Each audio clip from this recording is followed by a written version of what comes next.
دوستان وقتتون بخیر. بریم برای آنباکس هندزفری بلوتوثی مدل انکر R50i.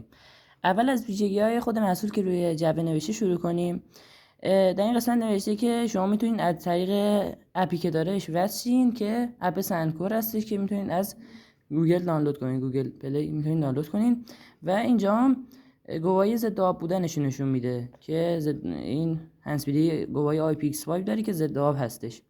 اینجا هم نوشته 30 ساعت پلی تایم با پخش مداوم موسیقی میتونه به شما شارژ بده که با خود هندزفری و باکس میشه 30 ساعت.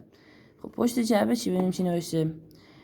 اینجا هم همین رو نوشته، دوباره یه سری ویژگی‌ها نوشته که درایورهای 10 میلیمتری داره و نوشته که خود هندزفری 10 ساعت میتونن عمر باتریشونه و با جعبه میشه 30 ساعت.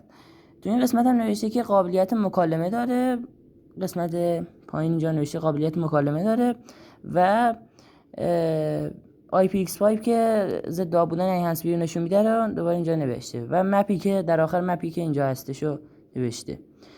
در آخر هم توی باکس چیزایی که تو باکس هسته رو نوشته. اول نوشته که خود هندزفری هستن و باکس محصول هستش و سریهای اضافه و کابل تایپ سی به USB تایپ سی. خب بریم برای آنباکس محصول.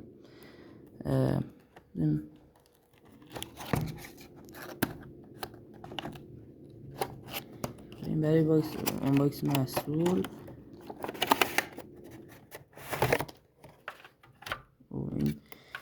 این سریای اضافی هستش که اینجا داره و دست همی الان بهش خورد و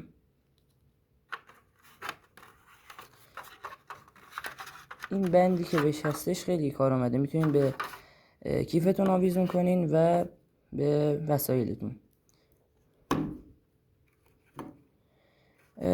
این داخل باکس محصول هستش که یه همچین شکلی داره. این اگه دوربین بگیره یکم سریا بزرگ هستش، نیستن به گوشهای خیلی کوچیک نمیخوره واقعا.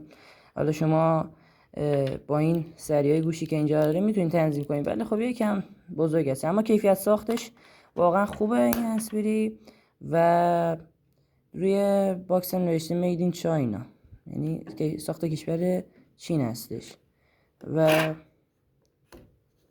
همین دیگه. اینم هندزفری که انکر R50i. نظرتون رو درباره این هندزفری بنویسید اگر از این هندزفری استفاده کردین. اگر انتقاد پیشنهادی چیز دارین بنویسین و ویدیو ما رو لایک کنین، کانال ما رو سابسکرایب کنید. در مورد تکنولوژی حرف میزنیم تو این کانال. اگر به این چیزا علاقه‌مند هستین، اگر به حوزه تکنولوژی علاقه‌مند هستین، کانال ما رو سابسکرایب کنین و زنگوله چنل هم فعال کنین. تا ویدیو بعدی، خدا نگهدار.